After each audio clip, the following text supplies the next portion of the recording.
Karibu sana mtazamaji wa Eliza Watene Show. Karibu sana. Na usikie ukiwa mahali panapostahili sana. Leo nimeingia katika eneo la Nakuru County ambapo katika kijiji cha Solai ambapo tumekutana na wanakijiji ambao wameshtuka sana na wakawa wameshangazwa na jambo hili moja lililofanya wanakijiji wote kukongomana katika eneo moja, katika nyumba moja ama boma moja hapa, kwa sababu ya mambo yaliyotendeka ya ajabu sana.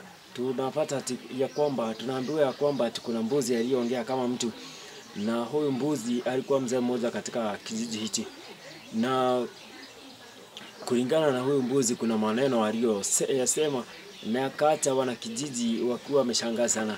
Kwa hivyo leo nikasema nitembee katika kijiji hiki nisikie jinsi ama huyu mbuzi alisema nini, ama alikuwa na lengo lipi, ama alikuwa anasema nini kuhusu wanakijiji hawa. Leo nataka tusikie katika mbuzi. Naona mbuzi amejiandaa kabisa. Amekaa vizuri aweze kutupea neno hili ambayo aliweza kuambia wanakijiji. Na karibuni sana katika Eliza Watene Show. Acha tusikie kutoka kwenye mbuzi huyu jinsi alivyosema na kuambia wanakijiji.